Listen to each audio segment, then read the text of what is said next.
Greetings, everybody. This is Serpentine 451 here, and welcome to another rousing week of Weeb Warriors.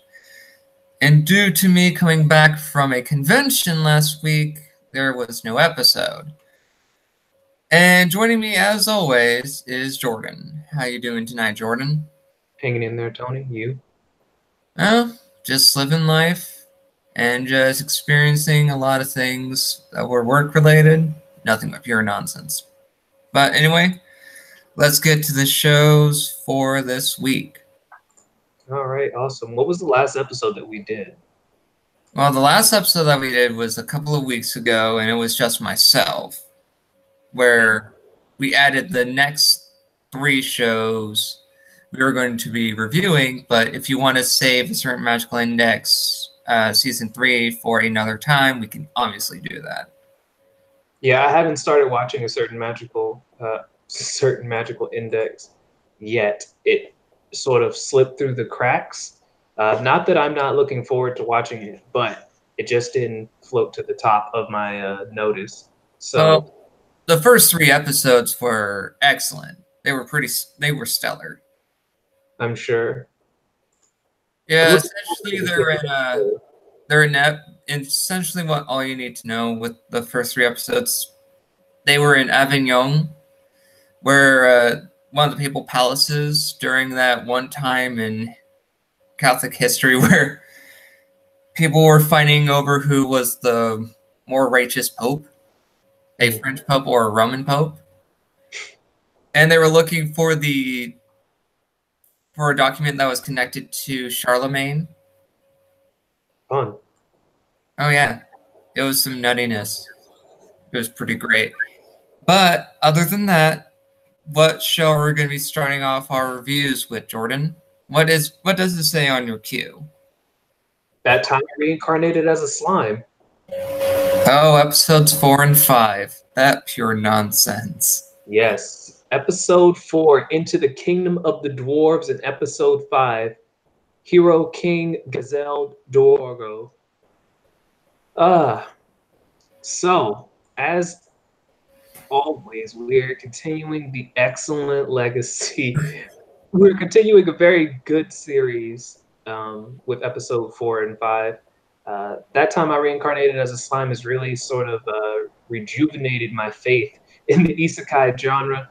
And I'm not really sure what it is about the series that I love so much, but I do.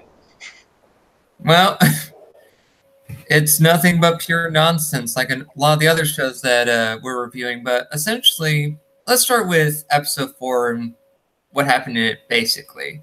So, Rimuru and his posse actually arrive at the Goblin Kingdom, at the Dwarven Kingdom that they were talking about, where he comes across a masterful artisan that he was looking for.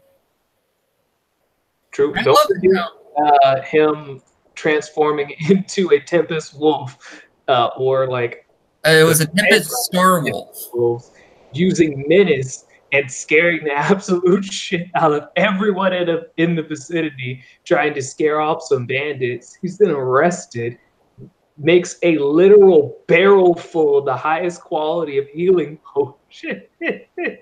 Because people were getting destroyed by an armor dragon in the mines, which led to him getting free due to him saving everybody with the healing potion.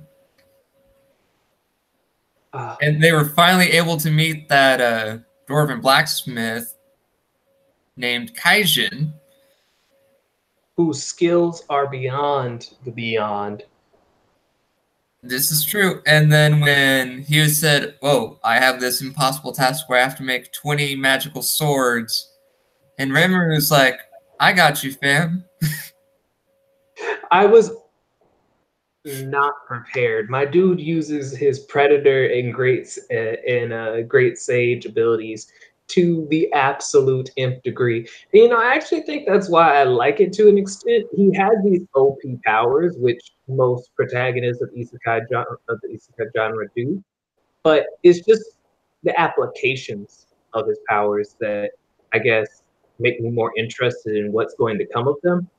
He doesn't just he doesn't just like ass pull a victory. Yeah, he has to he has to like scan the thing in order to use it properly. Yeah, and we understand what his limitations are, right? Like a lot of a lot of the abilities that he's used on screen that were actually significant, we see demonstrated before he uses them, and we understand where he obtained them and how he's able to do these things. Versus, ooh, I love to pick on it. In another world with a smartphone, my dude just ends up doing like infinite light arrows and destroys an entire army of like samurai zombies. And then just sort of casually, it's like, all right, let's go do random shit again. Like, that's just not the plot point. Yeah, definitely. But then we get to episode 5 where we meet the Dwarven King, this big man. Well, he's not a dwarf. This kingdom he's a human, and so is the his Imperial Guard, but it's supposed to be a Dwarven kingdom, though. Yeah, it's a dwarven kingdom which is weird. That's a good question. Why is the king a human if it's a dwarven kingdom? I understand that they're a multiracial society, but it seems odd to have your king be human. Well, if you can have an elven hostess bar, you can pretty much have a human king for a dwarven kingdom. I guess. Yeah, I like what I find hilarious is how fucking Rimuru is like, fuck yes, fucking elves, fucking sweet. And those elves were very touchy-feely with Armin's fucking gelatinous body. I think it's because he's squishy, so he's sort of like a plushy toy. Yep. And he's straddling that strange line between sapient and not. So he's like not harmful, but also not a human. So yeah. So yeah. At least it's not the kind of slime that would dissolve your clothes.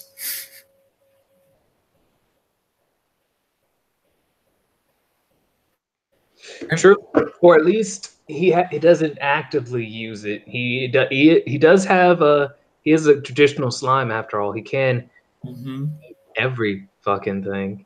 This is true. This is true. And But I yeah, love how his one goblin that he took with him was still in jail. oh my goodness, Gobta. And then in episode 6, which we won't be talking about today, but Gobta pulls out some nonsense, and I'm just like, wow, okay, amazing. I just look at that guy as like, damn, dude, you just left him in jail. Hey, it'd be like that sometimes. And then we have like our dickbag of a minister. Yes. So the premise of this is that in episode 4, the Rimuru. Yeah. Yeah, Rimuru? Is it Rim or Re? Rimuru. Rimuru ends up in the kingdom of the dwarves looking for craftsmen to take back to the goblin village to teach the goblins various trades such as architecture, blacksmithing, armor craft, things of that nature, everything they need to build a functional village. And they meet this blacksmith named, help me out here with the names.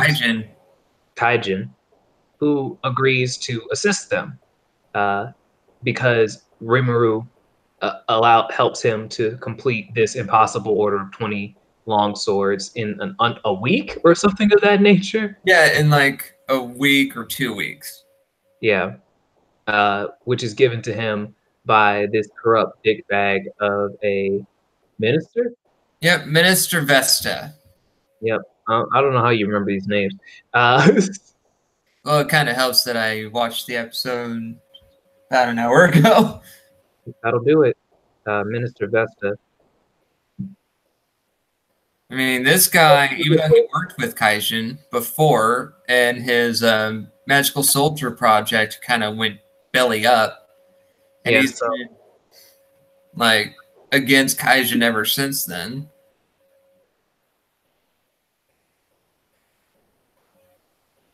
But Kaijin's like, well, he's not that bad of a dude. I mean, I can understand he's just upset. He wants to, like, press our king and whatnot. True, but also fuck him. Yep, fuck this man. He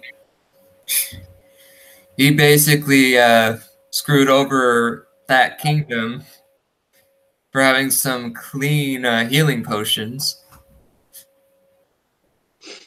But those potions were pretty absurd comparative of how they were establishing it. But in linear fashion, Kaijin takes Rimuru to a elvish hostess club to celebrate the completion of the long swords. They interact with the elves, and the important part of this interaction is actually that Rimuru gets his fortune read, and he actually sees the woman he is supposed to be with ultimately, who appears to be a warrior priestess of some kind. That is also looks Japanese. Yes, so that's the important part. She looks Japanese in a world that, well, there are no Japanese people.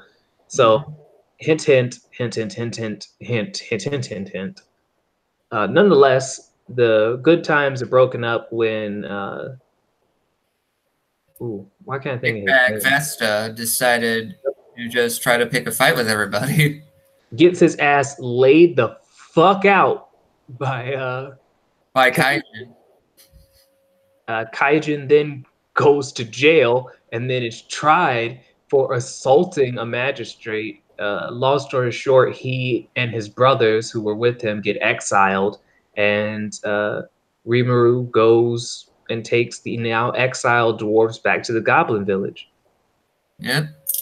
And our king Gazelle just gives one good look at Rimuru and sends a spy to keep an eye on him because he has a similar aura to our Tempest Dragon that is still sealed away within him.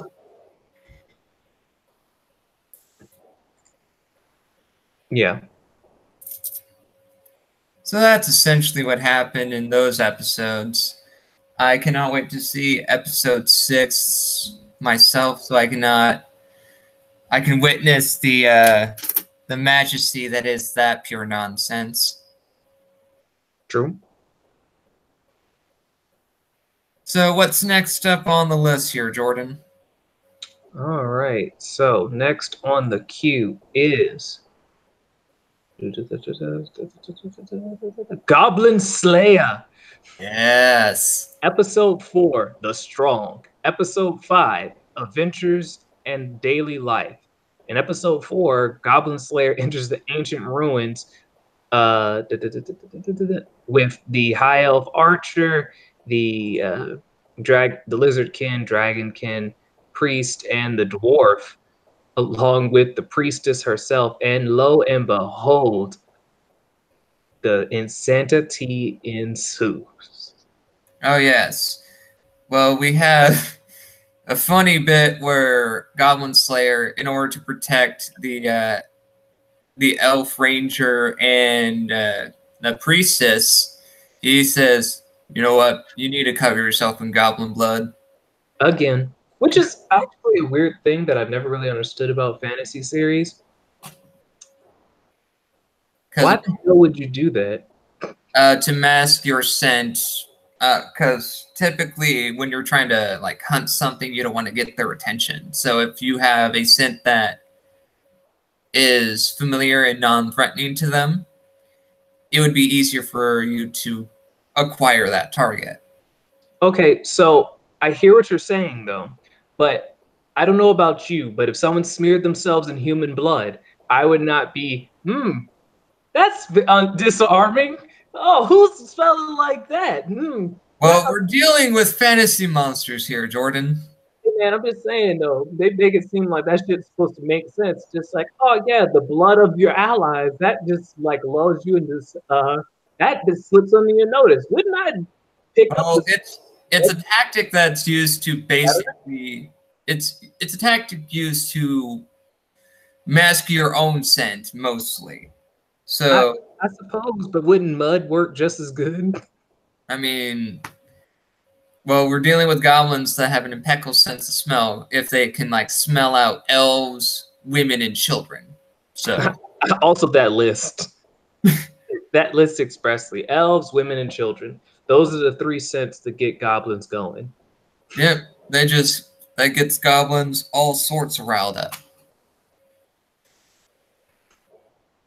And the elf was not having it. She was like, "No, I don't want this."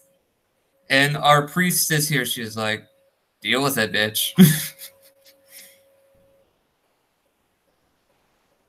But then the fight in episode 4 with the orc, no, the ogre, holy shit, that was fucking rad. That fucker was huge. Yes, yes, it was. You don't want to mess with that guy. And before even that, when they actually saved another elf, and when everyone was thinking, "Oh, Goblin Slayer is just gonna kill this elf girl that was raped by all these goblins," and when she said, "Kill this thing," and he's like, "Oh yeah, sure," he cleaves the fucker, and he just says, "What you think I was going to do? I wasn't gonna kill her." Jesus. Hey man, knowing Goblin Slayer and the flashbacks, they were just like, "Oh shit, he about to do it again." Yep, and Oh, he about to do it. he's like, "Nah, son, I'm just gonna kill this goblin." And tell me how. Let me ask your opinion on this, Jordan. When we saw the dwarven mage use his stupefy magic to basically nullify all of these goblins, and then we have the priestess silence. Stupor. Yeah, just making sure they're drunk as shit and then they can't talk. You just look at this one goblin who's awake. He's like, the fuck is happening? Only to just get destroyed. Yeah, so the priestess cast silence and he cast stupor, and it was all over but the dying, I guess. Yeah, because the Lizardman Priest, the Elven Ranger, and Goblin Slayer just takes no time in order to just kill all these sons of bitches. Not a single one. And then when we have the ogre that comes in saying, like, I was given this goblin army by one of the Demon Lord's generals. I'm like a badass and shit. And then you have everyone trying their best to kill this dude who has super regenerative powers. Probably due to being a high-ranking monster. Probably. I mean, he is a general of the Demon Lord. It'd be kind of stupid as a Demon Lord to have that weak generals, you know? Yeah, even though he said he was given the Goblin Army by one of the generals. He's not a general himself. Well, that would make him a lieutenant, maybe. Either way, he's powerful. You're a damn Demon Lord. Your underling should be strong. Yep. And then when you have everyone working in tandem to fight the thing, and we actually get to see what the Lizardman Priest is capable of. He gets to summon like Dragon Tooth soldiers with the help of Catalyst, which he only had like 2. Not overly useful, but not bad either. No. He was able to actually get that elf back to the Elven Forest so they can get help. On top of that, it was useful in the fight with the ogre before it got crushed. Also true. And plus, we got to see what the another spell of the Dwarven made, where he just hurls stones at this big bastard. And just how Goblin Slayer kills this thing is fucking amazing. He uses a gate scroll, which is a spell to get you out of places. He uses it to basically summon the ocean to cut this giant monster in half. Honestly, that was way too smart for life. When I read that in the comic, when I read that in the manga, I was like, I know this motherfucker did not use physics to kill this thing. Yeah, he used physics to kill the thing with the help of that one witch we saw in episode 3. Which, by the way, when just to go to episode 5 for a moment here, when she pulls out that candle, that poor like beginning adventurer is like, what the fuck's gonna happen? What's going down? He'll be okay. Yep, just pulls out a candle from her chest. Like, here, use this to look for your sword, or you could sell it. Do whatever you want. Also, I thought that it was the translator that was doing something weird when I first read it, but she just talks like that. Yeah. It's such an alluring voice, and then we have like fucking nonsense coming out of her mouth. Like, fuck me. And then we have basically episode 5 mostly surrounds like a misadventure from 2 beginning adventurers trying to kill rats of all things, and then just getting scared and running away from giant roaches. Only to basically have money problems because they didn't complete the giant rat quest.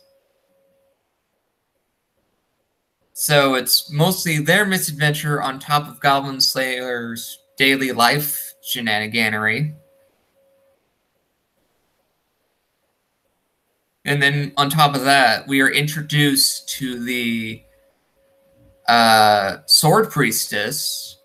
We don't hear her speak, but we're introduced to her in this episode too.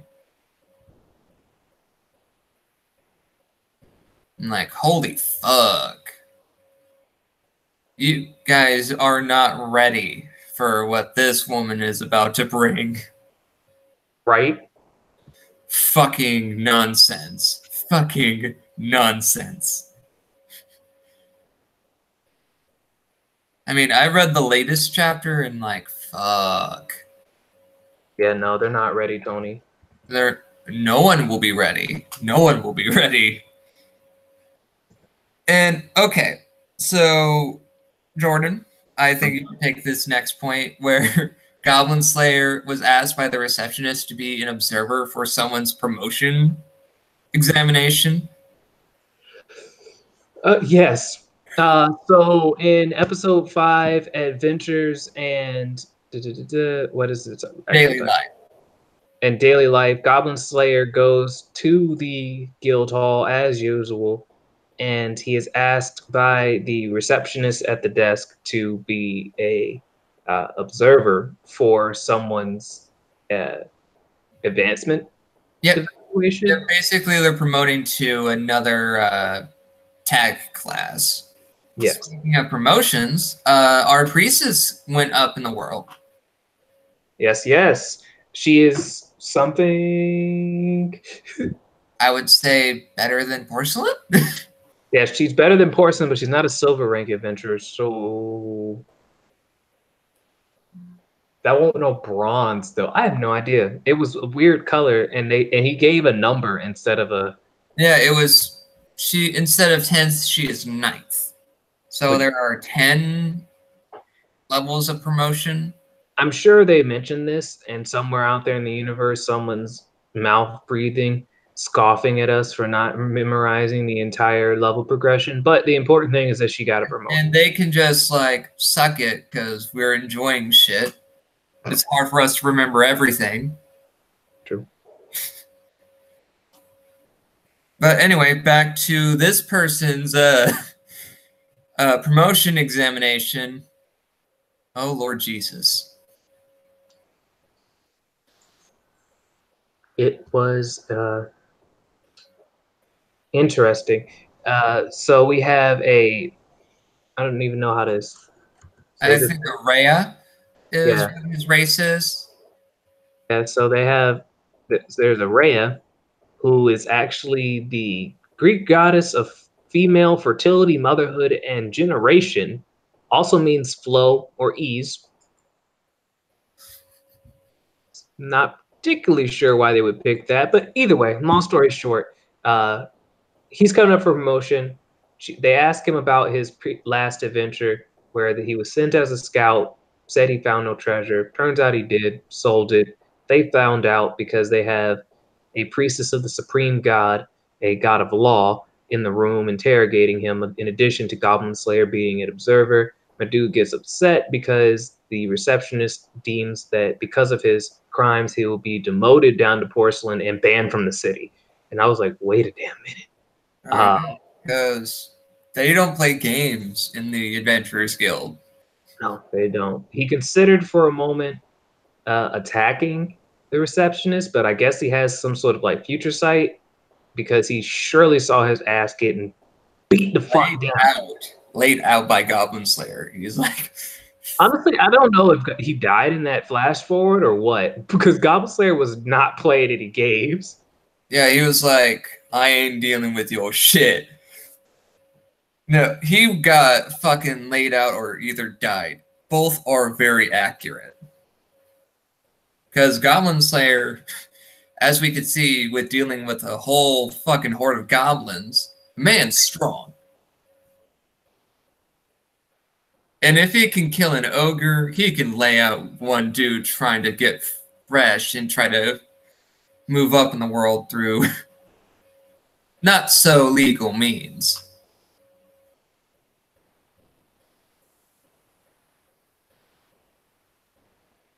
And it all ends with the with a parcel, well, with a letter delivered from the sword priestess herself. And whoo boy, everyone was like, the fuck. Well, the two receptionists were like, the fuck. What could she want with Goblin Slayer? Amen. I think that's pretty much it. Still, another good show and a must watch for this season. Even though people are just giving this whole flack to it because of its first episode. Well, I mean, I don't know what they expected. I guess they didn't watch the announcement trailer with all the blood, violence, and death, and maybe the adult content warnings. Yeah, and people, well, most people don't really pay attention to trailers if they're not like looking forward to a show nowadays. I mean, 2 weeks ago in our previous episode, I basically went to bat for Goblin Slayer and basically called people morons for not for expecting something different. It's gonna be okay.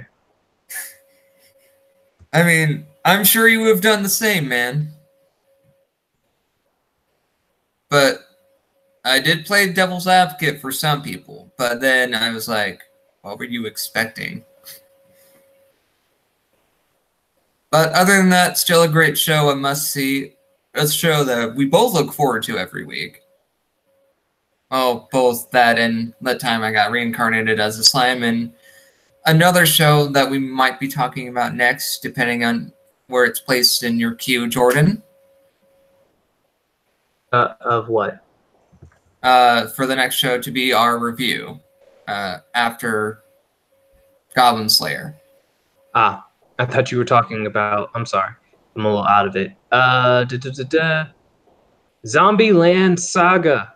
Fucking yes. This nonsense. Episode 4, Warming Dead Saga, and episode 5, The Nice Bird Saga in Your Heart. So, Warming Dead Saga, Farraran Choo Choo? Chocho? Choo Choo. Fran Choo Choo.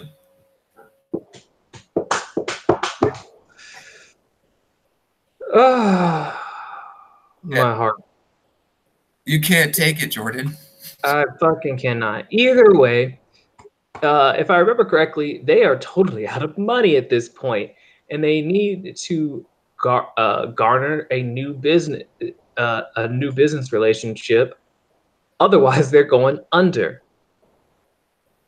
Yeah, fucking Kotaro basically explains, like, hey, I got to deal with this this pharmaceutical company, and we're going to go to a hotel where they have a hot springs where fucking Junko, Sakura, and the rest, except for Taichan, but Taichan's legendary, so it doesn't matter. They're like, we're going to get to go to the hot springs, and Kotaro's like, fucking no, you dumbass zombies. You're just gonna do shit and sell this product.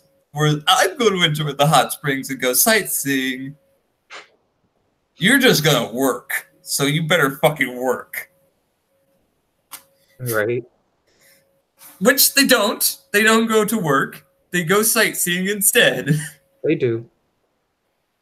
And the girls in this episode actually bond a little bit more. Because fucking Ai and Junko, the Heisei idol and the Showa idol, respectively, are still a bit apprehensive and looking to the other girls are like, yeah, nah, you're not ready to be idols yet. Because they just dirty. They just like, no. But Junko's like, well, at least I can hang out with you, Sakura. You're at least nice and whatnot. Fucking Saki was excited to go to the hot springs, though, which led to her, Sakura, and Junko going to the hot springs without Kotaro's permission, which led to them just leading to Sakura falling apart and scaring the shit out of fucking the woman from the pharmaceutical company.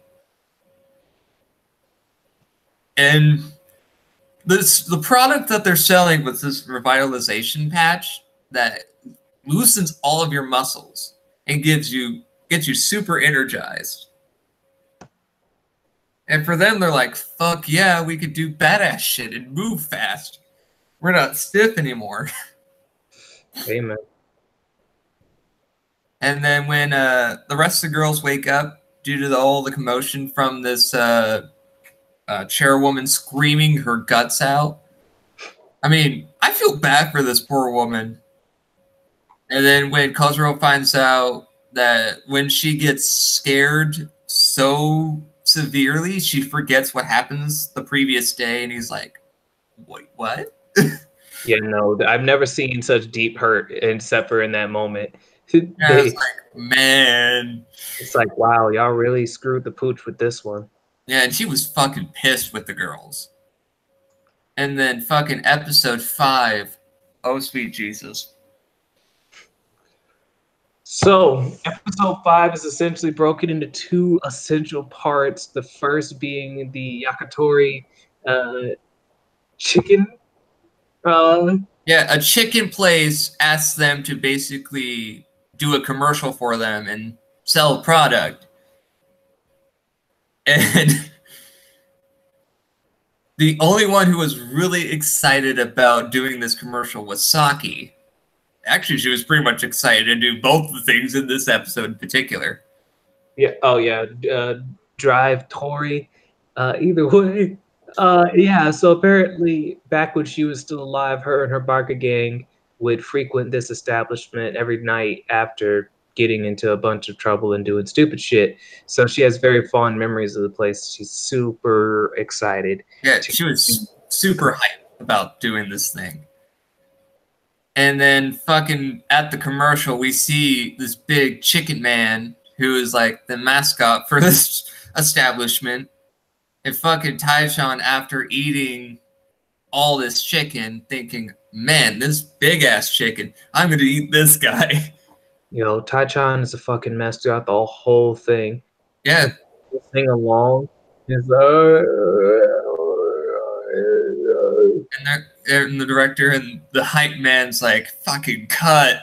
What is she doing? What is this shit? And then they're like, okay, so Sakura's like, Taichan, why don't you just be quiet and make noises less so you're not audible? And Taichan's like, And then fucking makes just crows like a chicken, and I'm like, fucking no. What is this? Hey, man. I mean, Taichan is legendary after all. That she is. And then after the commercial first really good take was done, Kotaro was like, "No, man, you haven't seen nothing yet. You're going to have our girls do this shit again," which set off Taichan for some reason to just bite the ass of the chicken mascot and on all fours, no less, starts chasing the dude. And it took all the girls to just basically stop her. And then the next thing, oh sweet Jesus. Oh dear. Jordan, let's explain what happened in the second half of this episode, shall we? I believe they're called the God Olympics. Essentially, they go to a place where they have to perform tasks at what looks like to be a rice field or something that's filled with mud. Yes. And they have to like perform to the best of their ability, in which Saki remembers this being a thing when she was alive and she gets excited to do this. And so as a team, as a unit, they try their best to perform a lot of the tasks at hand. Like, all of them fail at driving a bike on a narrow passage to the other side. They all fail, including Saki. It's a narrow passage. It's slick with mud, and they're already pretty bad at everything. Yeah, and so they all fail except for fucking Kotaro, who does way too good for his own good. I mean, this man, one of the highlights of the show, I gotta say. But honestly. Yeah. And then we have the Mud Tarzan event. But before even that, they were supposed to peddle their wares and get notoriety for their group. Because fucking Kotaro made in the group's t-shirts, and Lily's like, nah, it ain't cute enough. And he's like, I don't care what you like. You're going to wear this shit. Do it. And fucking Taichan starts ripping these shirts when Sakura's trying to put the shirt on her. And so Sakura has the bright idea, you're going to wear 2 t-shirts. And make sure that you're going to not rip this one. Which is a plot point for later in this event here. So onto the Mud Tarzan swing. Oh, mercy. Everyone fucking does nutty shit. And I was the first to start swinging. She fails. Epically. And then Junko was up next. She fails epically. Saki fails epically. Yagiri just didn't fall into the mud at all. Yagiri literally just... She posed and shit. She just dances on it, with it. Don't know what to say about that. She shows you exactly what she truly is. Yep, and she fucking just does all that. She gets a perfect score, but she didn't move anywhere. She got it exclusively for style. Yep, just style points. And then fucking Lily just shot herself like a fucking rocket and got far enough to be 4th place. So good for her. Hey. And then Sakura fails. Magical shooting star. Yeah, magical shooting star. And then the best. Hate it. Yeah, yes, true. And then fucking, cause you know what's really sad, Jordan? Because I will tell Jay about this later.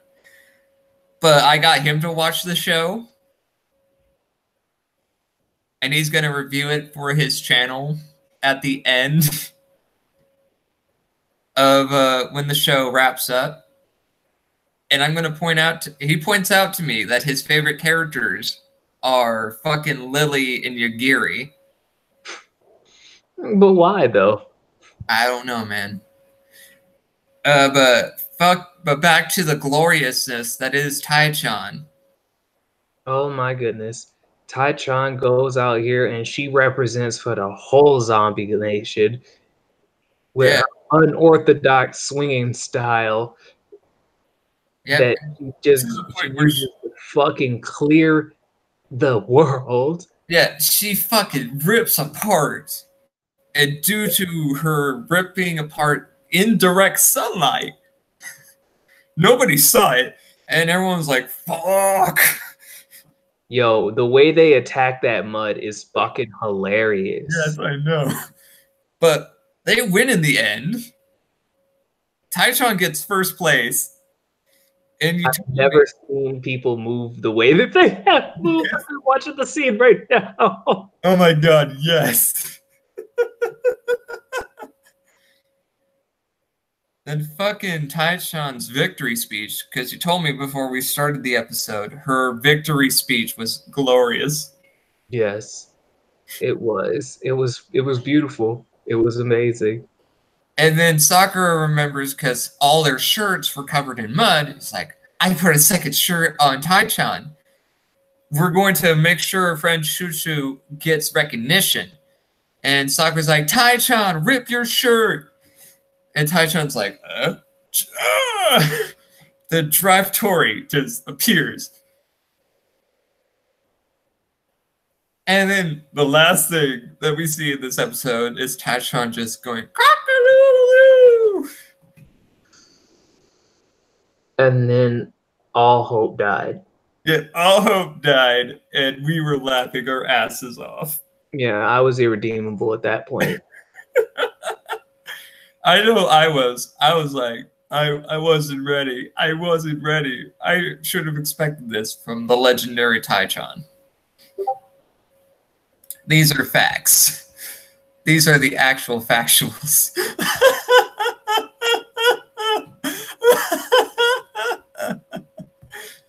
Oh, that was for a different thing entirely.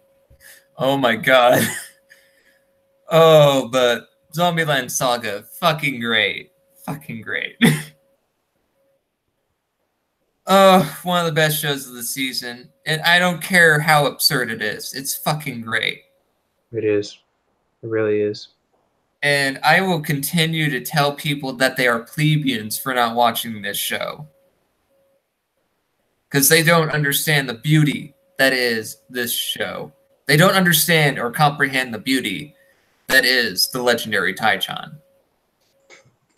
They are lost souls. They are lost souls. They are just the shambling corpses that will not understand Her Majesty. Those poor. But other than that, yep, fucking great. So, what's next on your queue, Jordan? On my queue, we have. Well, I mean, honestly, those are the ones that I both watched all the way through. The ones that, what's up next is Rascal Does Not Do Funny Girl Senpai. Which I will preface, which I will preface, even though I didn't see these two episodes, I know this show is great.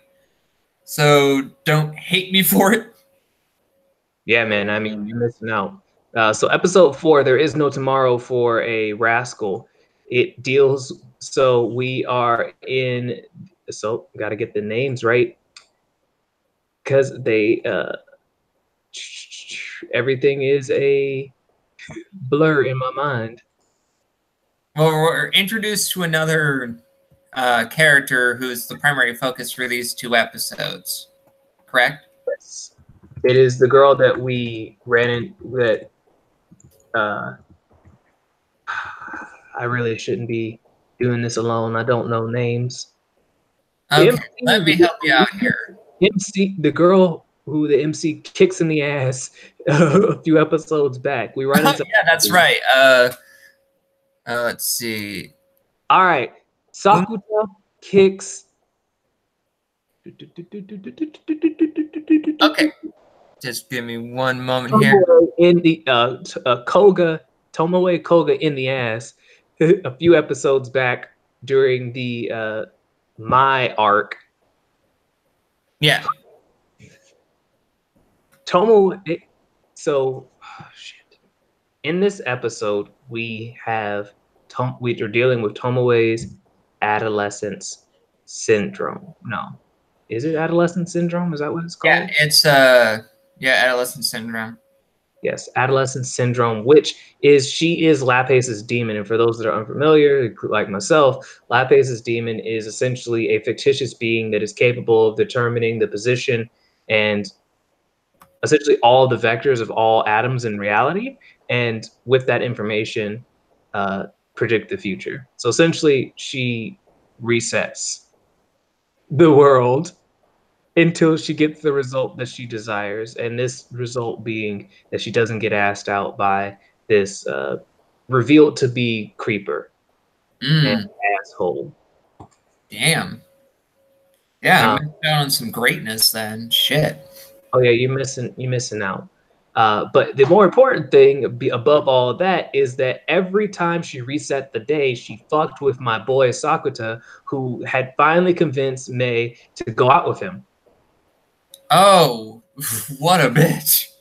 So when she finally finishes resetting time, they're not together, and Sakuta has to pretend to be Tomoe's boyfriend. What the fuck, man?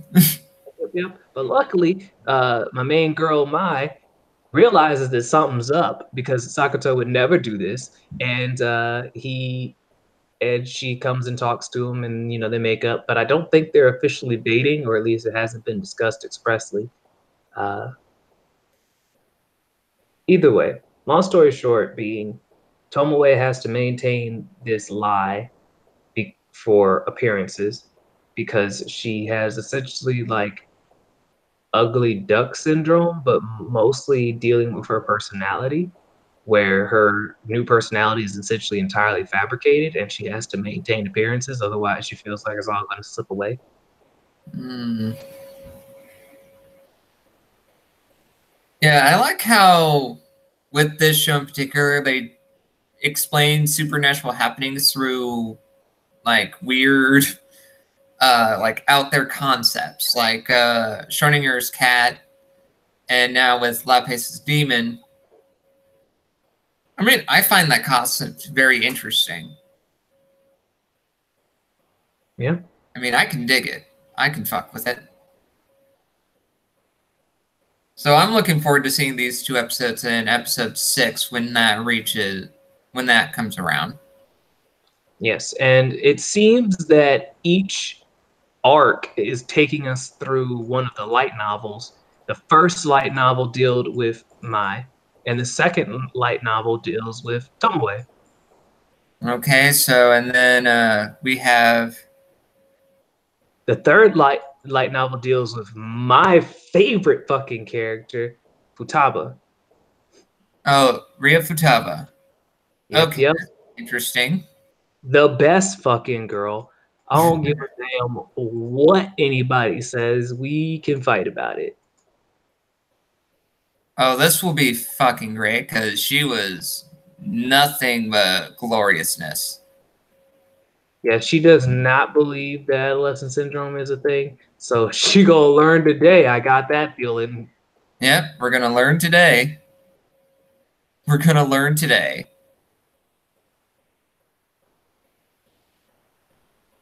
And so the next show and our final show would be Ulysses, Jeanne d'Arc, and the Alchemist's Night. Yeah, so I'm actually behind an episode on that.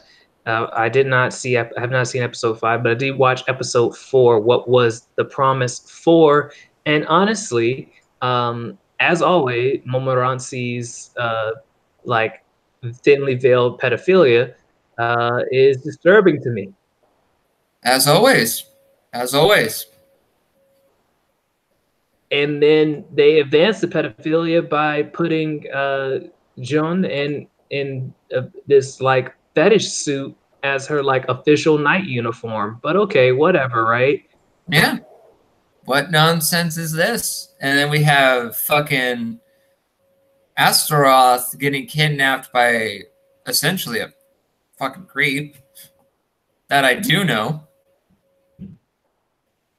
which I am surprised. Did they resolve that issue with some sort of badassery before I watch it? What now? Uh, the Fairy Queen, Astaroth. What about her?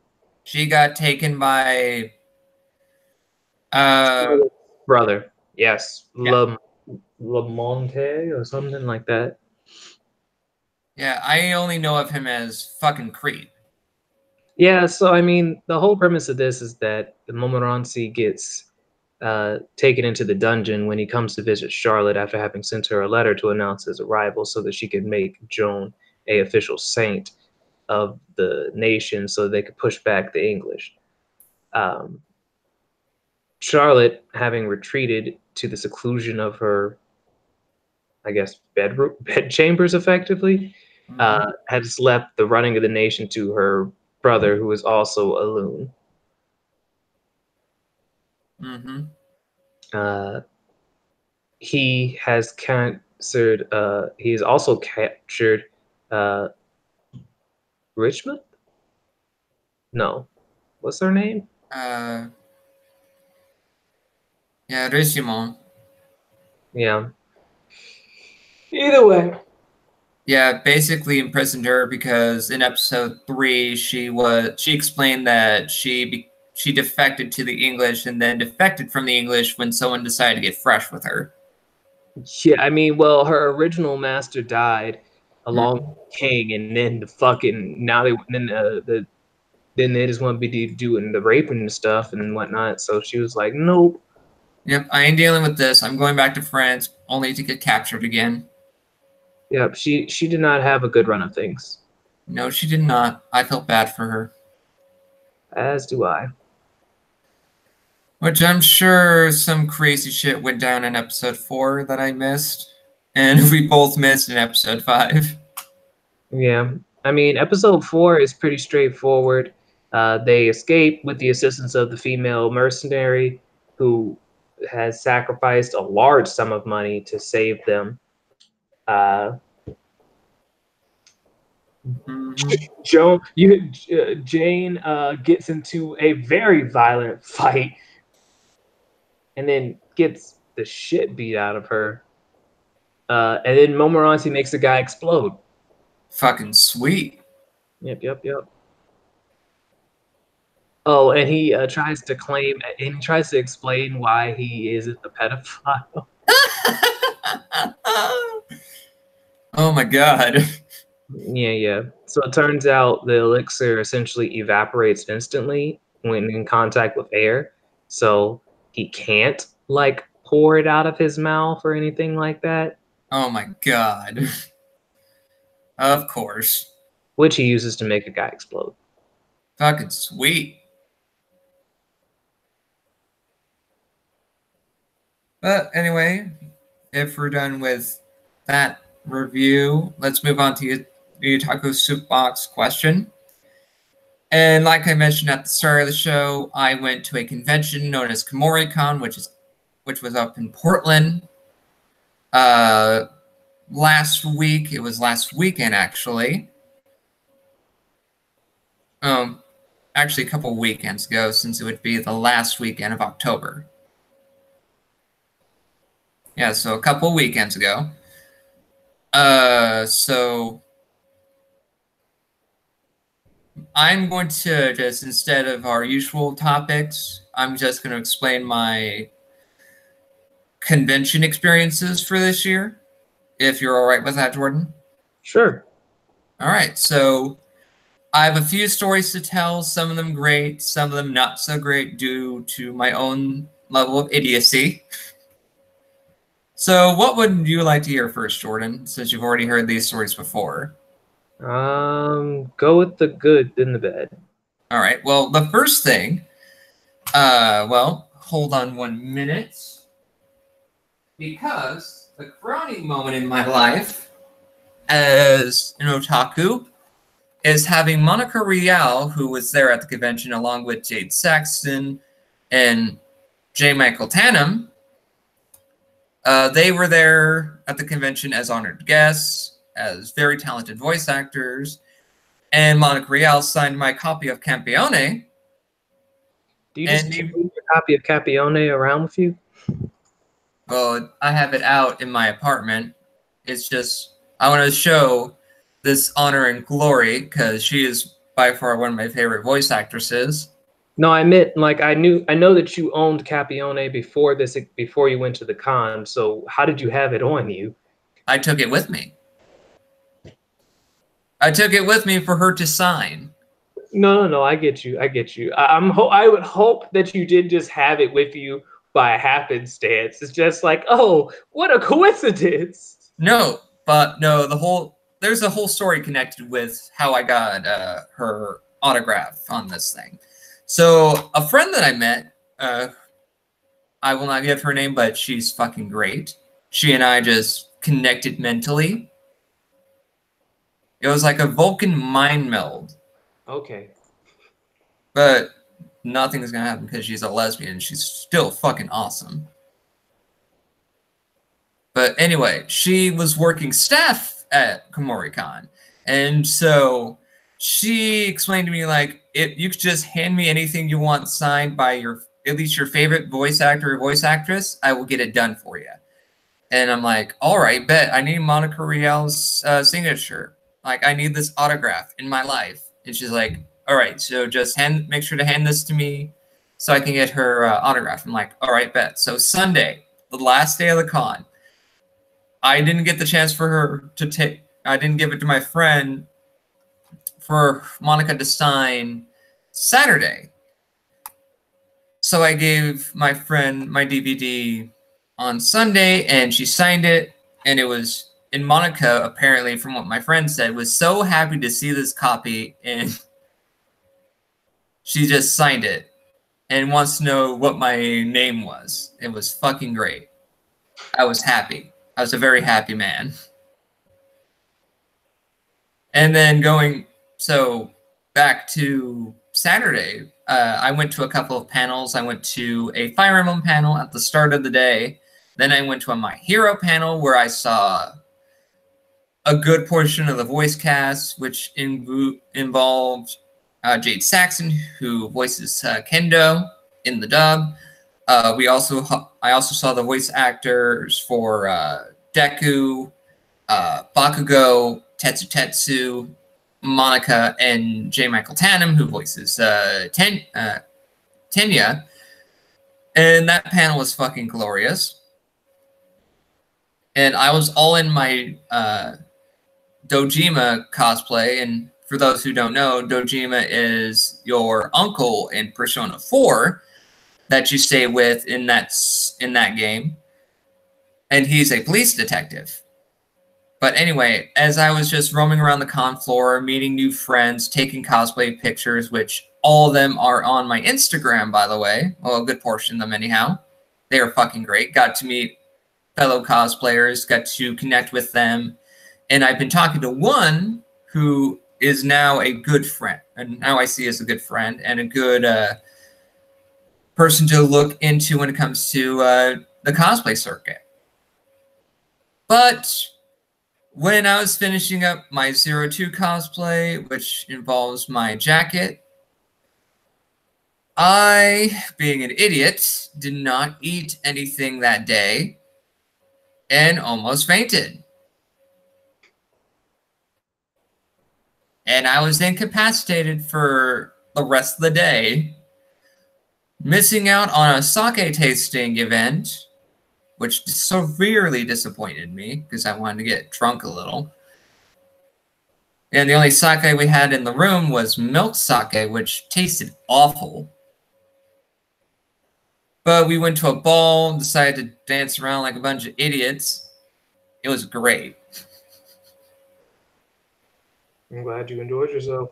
Oh yeah, I enjoyed myself, had a great amount of time, and it was great being pampered by my friends because of my own stupidity. Good to have friends. Good to have friends. And also, some of the most entertaining things I've ever seen at this convention existed. Like the Fire Emblem panel, which was a late night one that I went to. I went to two Fire Emblem panels. One in the morning and one late at night, which was an 18 plus panel. That was fucking nutty. I have some pictures of that fucking nonsense. It was beautiful. Oh, good lord. And then just, I had the best time at KomoriCon this year. Going again next year, which will be in November instead of October for some inexplicable reason. Oh, Lord Jesus. It's going to drive me nutty. But hey, at least my Zero 2 cosplay will be ready for next year instead of this year. Which I saw a lot of, by the way. I also saw my friend also did a Kokoro cosplay, and she wants to do a whole bunch of Kokoro cosplay in the future because Kokoro is her favorite character. But anyway, for those of you who don't know, since I posted this in our last episode, which was episode 21, I have an Instagram account, which I want you guys to check out all my cosplay con pictures and my cooking, which is something that I do quite a bit when you live on your own and want to entertain yourself. You just cook. That's pretty much it. And also, to plug again, check out Quentin's channel. It's still going on strong. Yep, Ninja Black HD. And with that, we'll end this episode of Weeb Warriors. Catch you guys next week for a regular Otaku Soapbox discussion. And for a... Oh, but before I go, Jordan, I would like your opinion on the first 3 episodes of all of our shows that we just added in. So, remind me of which shows those were again. I don't remember which ones were in the original cut and which ones are. We knew Goblin Slayer and That Time I Got Reincarnated as a Slime were going to be added in. Mm-hmm. And then Zombieland Saga, Ulysses, and Rascal Does Not Dream and Bunny Girl Senpai.